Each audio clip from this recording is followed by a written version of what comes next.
Hi, my dear students.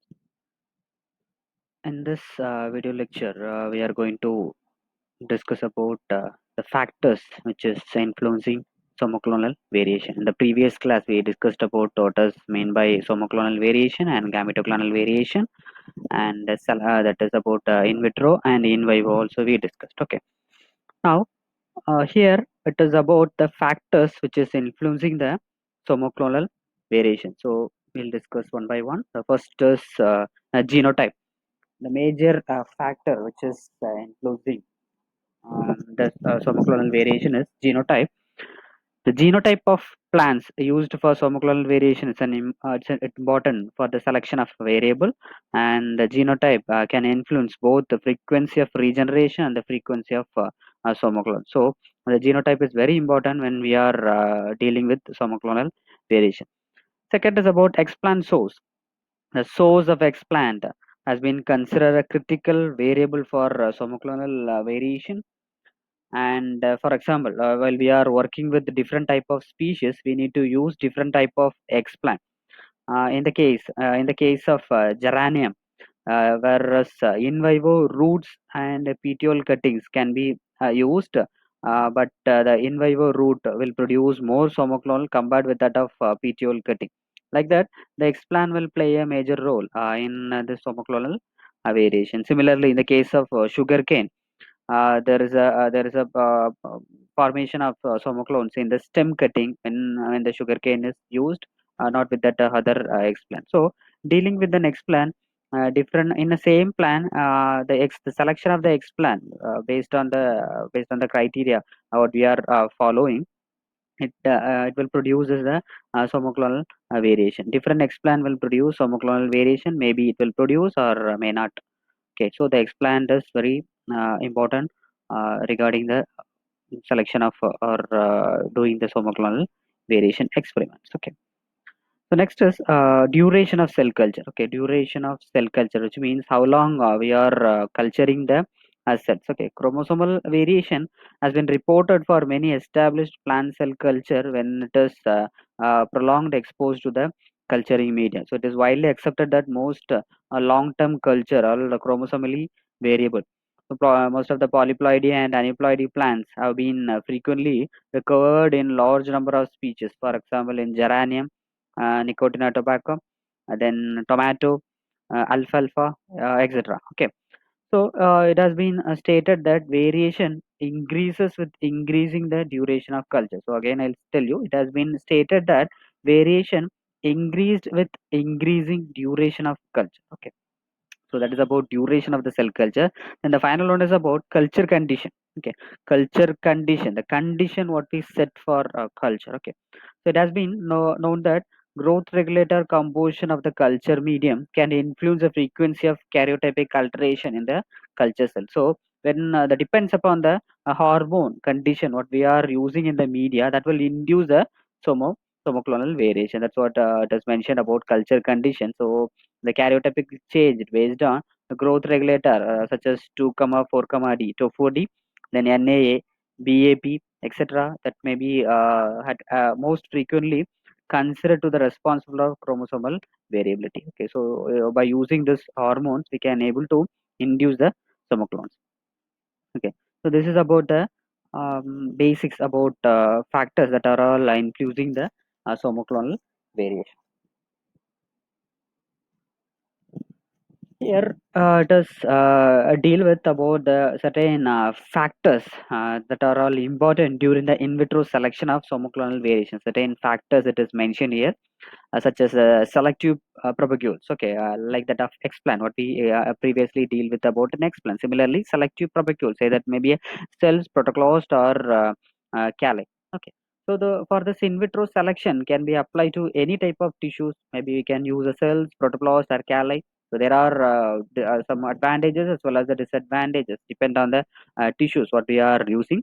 High frequency regeneration must be obtained from the tissues. The main advantage of using a plant suspension culture or a protoplast is the capacity to apply nearly a standard microbiological technique. Okay. So what I mentioned here is most probably we can go for a protoplast culturing. Okay, protoplast. If you are dealing with the protoplast to induce a somoclone, it is very easy for the selection as well as for selection of the resistant plant cell lines from the protoplast, which will offer a advantage that this can be prepared not only from suspension cells and calli, but also directly from whole plant tissue. Okay, so getting the protoplast is easy if you are having a good protocol for isolating the protoplast. Okay, so other cells, the growth of the cells will be very hard when we are depend upon the structure of the cells. Okay, so surface sterilization and other process may be there, so it may be depend.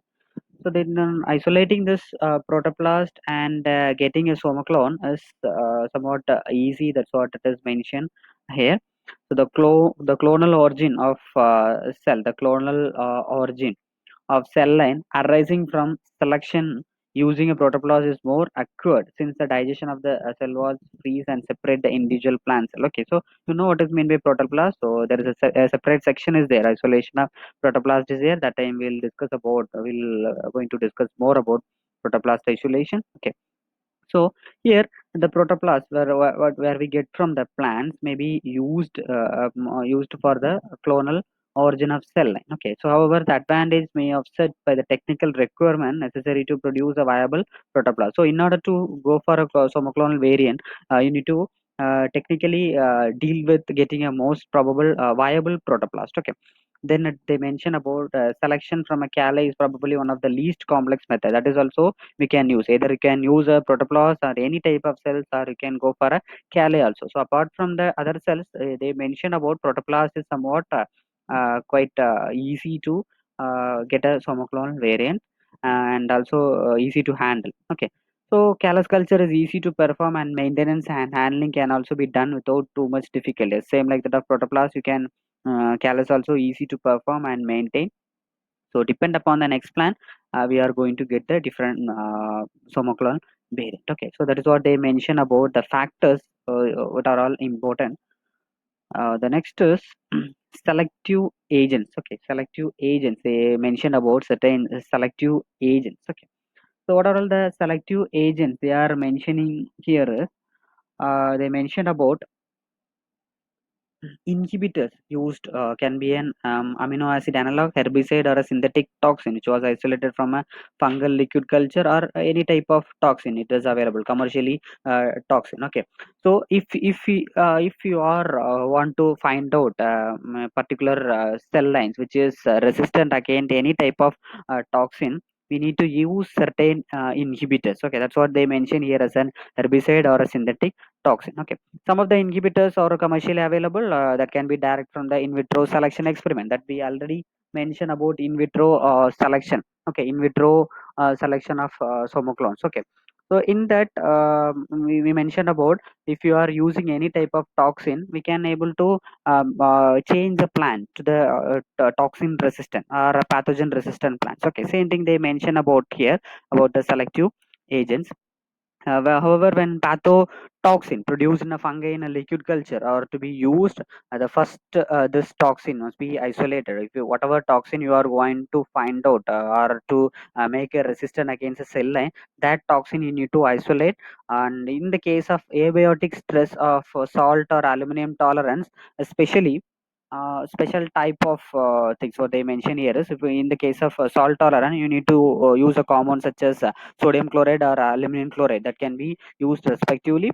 The inhibitor concentration used in the selection experiment will depend on the sensitivity of the plant cell lines. Okay, so depend upon the sensitivity of the cell, you need to use the concentration. You cannot able to use more than 1 molar or 2 molar or 5 molar. Okay, it should be in a zero point 0.1 molar or 0.00 or 1 molar like that. Slowly the concentration should be increased. That's what they mentioned. Therefore, a dose response for the curve with respect to the growth inhibition must be performed for each selection agent of interest. Okay, so that's what they mentioned. That is a typical gradient range they mention here is from 1 micromolar to 10 millimolar. Okay, for sodium chloride tolerance, the range may be 0.1 percentage to 2 percentage of sodium chloride in the medium. That's what it is mentioned about selective agents. Okay, Next is about selection technique. After the selective ages, when we are added to the medium and we are growing the cell lines, now we need to select the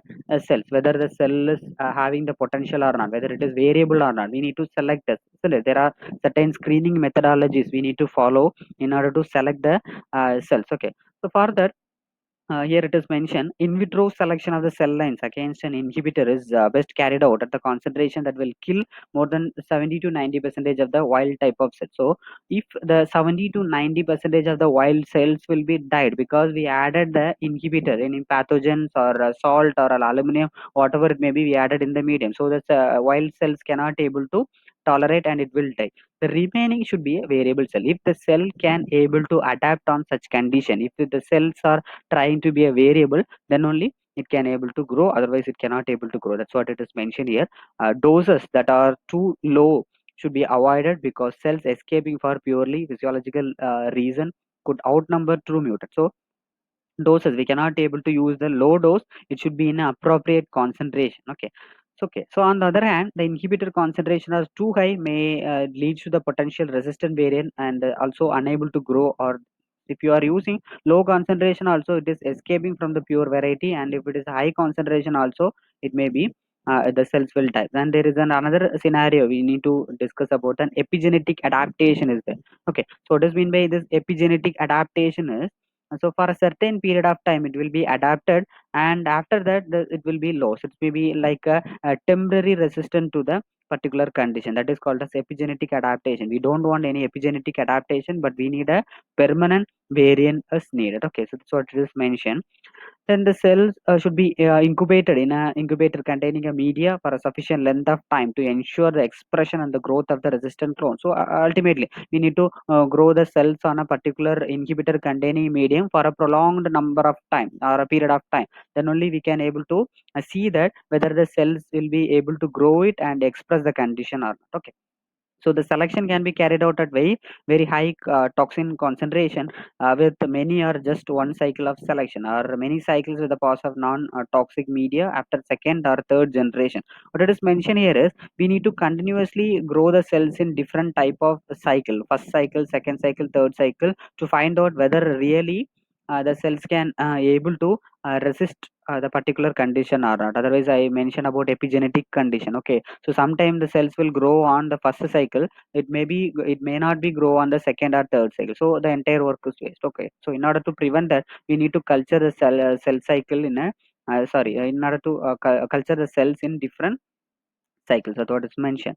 Okay, so selection cycle can be 3 to 4 week duration, maybe mentioned. Okay, so the selection technique involves placing the piece of cultured tissue on a medium containing a near lethal concentration. That is very important. Near lethal concentration, not the lethal concentration of inhibitor, and selecting out a fast growing visible sector of tissues. Okay, so for the remainder of the culture material. So by seeing that whether the cell is growing or not, we can able to select. If the cell is grow, it may be ultimately it is a variable one, so it may be adapt on the condition, and if it is died, then don't worry about the dead cells. Okay, it cannot able to withstand it. Okay, so the resistant tissue obtained in this way continue to proliferate on the medium containing high level of inhibitor concentration. So that is about the selection techniques. Okay, so next is about regeneration of the plantlets. Okay, regeneration, that's what it is mentioned about regeneration. So what is mean by regeneration is, after the next step, what we are, if you selected the plant, we need to grow the plant, isn't it? We need to grow the plant in order to find out whether the plant is growing or not.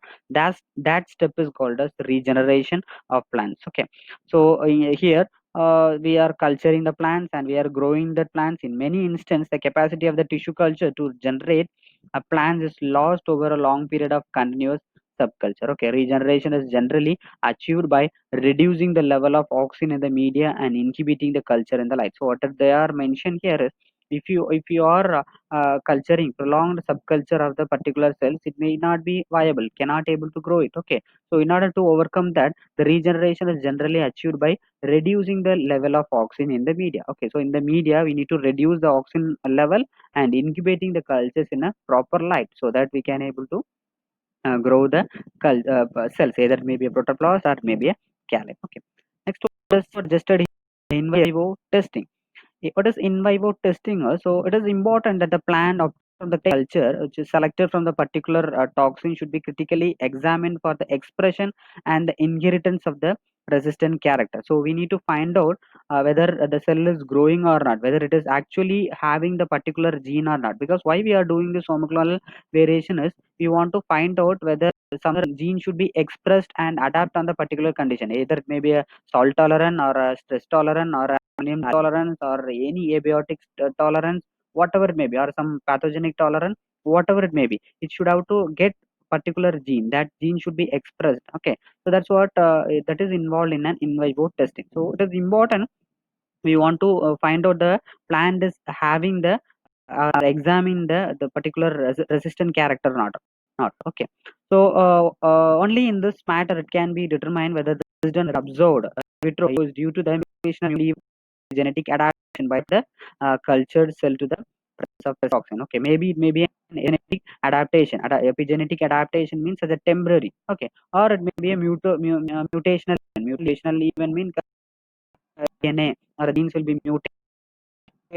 Number of plant developed toxin of pathogen or in vivo tested against the pathogen. In the last class, we tell the factors which are symptom in a plant should be provided. Okay, so we need to test whether the particular gene is or about the toxin. Okay, so this uh,